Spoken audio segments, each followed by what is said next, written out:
جو جہاد کرنے والے لوگ تھے وہ یہ والے تھے جن کا میں نام لے رہا ہوں۔ محمود غزنوی کہتے ہیں جب میں شیخ ابو الحسن سے ملنے گیا نا تو میں نے اندر پیغام بھیجا، میں نے کہا میں محمود غزنوی ہوں، ملنا ہے۔ تو اندر سے جواب آیا حضرت ابو الحسن کا، فرمانے لگے مجھے تو محمود سے کوئی کام نہیں۔ تو کہتے ہیں میں نے پھر پیغام بھیجا، پڑھے لکھے آدمی تھے، میں نے کہا جناب آپ کہتے ہیں میں نے ملنا ہی، تو اللہ کہتا ہے یا ایھا الذین آمنوا اطیعوا اللہ واطیعوا الرسول واولی الامر منکم، اللہ کی بھی اطاعت کرو، اللہ کے رسول کی بھی اطاعت کرو، اور تم میں سے جو صاحب امر ہیں ان کی بھی اطاعت کرو۔ تو میں صاحب امر ہوں تو آپ مجھ سے ملنے سے انکار کر رہے ہیں؟ تو حضرت ابو الحسن نے اندر سے پیغام بھیجا، کہا اسے جا کے کہو ابھی تو میری اطیع اللہ اور اطیع رسول ہی پوری نہیں ہوئی، یہ پوری ہو جائے گی تو پھر اولی الامر کا بھی سوچ لوں گا، اسے کہو۔ محمود کہتا ہے میں نے نا انداز بدلا اور میں نے اپنے کپڑے ایاز کو پہنا دیے، اپنے غلام کو، اور ایاز کے کپڑے خود پہن لیے، اور 10 بیویاں تھیں میرے پاس کنیزیں، ان کو میں نے عورتوں والے کپڑے پہنا دیے۔ اور جب میں اندر داخل ہوا تو بابا جی نے کوئی استقبال نہیں کیا، تو بیٹھ گئے۔ اب ایاز کو میں نے بادشاہوں والے کپڑے پہنائے تھے، وہ آگے بیٹھا تھا، تو وہ حضرت ابو الحسن خرقانی سے سوال کرنے لگا، کہنے لگا جی آپ سجادہ نشین ہیں جناب بایزید بسطامی کی، ان کی کوئی بات تو سنائیں۔ تو فرماتے ہیں سوال ایاز نے کیا تھا، تو حضرت ابو الحسن جواب دینے لگے تو منہ میری طرف کر لیے۔ تو میں نے کہا جی آپ میری طرف کو دیکھ رہے ہیں، ادھر دیکھے۔ تو فرمانے لگے چل درویشوں کو آزمانا نہیں چاہیے، اب بس کر دے، ہو گیا جو تو نے کرنا تھا، بس کر۔ جو امتحان لیتے ہیں وہ کوئی اتنے سگے نہیں ہوتے، تو ہمیں چکر میں ڈال رہا ہے، ادھر آ، ادھر آگے آ کے بیٹھ۔ کپڑے بدلنے سے کبھی منصب بھی بدلتے ہیں، آ جا۔ کہتے میں آگے جا کے بیٹھ گیا، تو کہ میں نے کہا حضور پھر بتا ہی دیں جو اس نے پوچھا تھا۔ تو آپ فرمانے لگے پہلے نام محرم بیویاں تو باہر بھیجنا۔ 10 کی 10 لے آیا مردوں والے کپڑے پہنا کے، کہتے خواتین کو باہر بھیج دیا۔ تو میں نے کہا حضور پھر بتائیں کہ بایزید بسطامی کیسے تھے؟ تو حضرت ابو الحسن کہنے لگے میرے مرشد کی شان یہ تھی کہ اگر کوئی بدبخت دیکھتا تھا تو اللہ اسے نیک بخت بنا دیتا تھا۔ وہ درویش تھے نا خواجہ صاحب، تو وہ کبھی کبھی کہہ دیتے تھے، وہ کہتے تھے کہ میرا پیر مراداں ونڈدا، ہیں جی میرے ہاتھ وچ ٹوٹا کھانڈدا تے میرا شیخ مراداں۔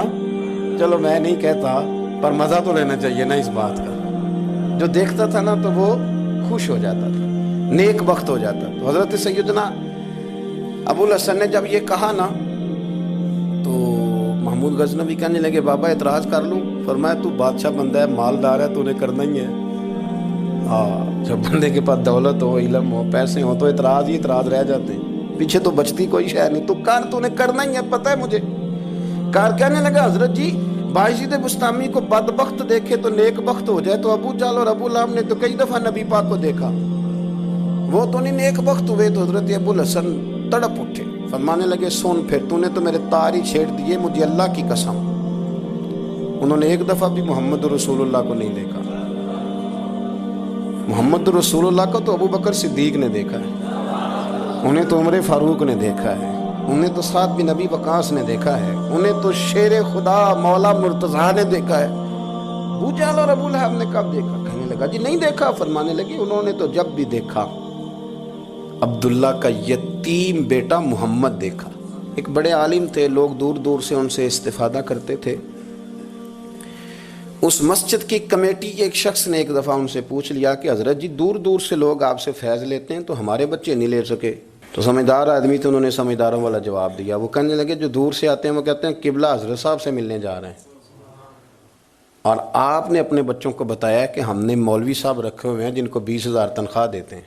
تو جب ذہن بن جائے نا کہ یہ ہمارا تنخواہ دار ملازم ہے، تو ملازم سے کچھ سیکھا نہیں جاتا، ملازم کو تو خود لیکچر دیا جاتا ہے۔ ذہن نہیں بنتا فیض لینے کا، یہاں چیزیں اڑ جاتی ہیں، اس لیے کوئی شے ملتی، سمجھ لیں اس بات کو۔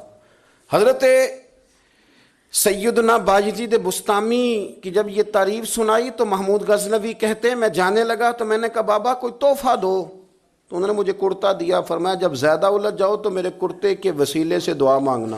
صحیح بخاری میں ہے، نبی پاک صلی اللہ علیہ وسلم کا کرتا حضرت ام سلمہ کے پاس تھا، جبہ، تو جس بندے کو کہیں سے آرام نہیں نہ آتا تھا حضرت ام سلمہ کے پاس لاتے تھے، تو آپ فرماتے ہیں کہ کنارہ پکڑ کے نا جبے کا میں پانی میں بھگو کے پلا دیتی تھی، رب شفا دے دیتا تھا۔ بڑے دلائل ہیں پر عنوان نہیں یہ۔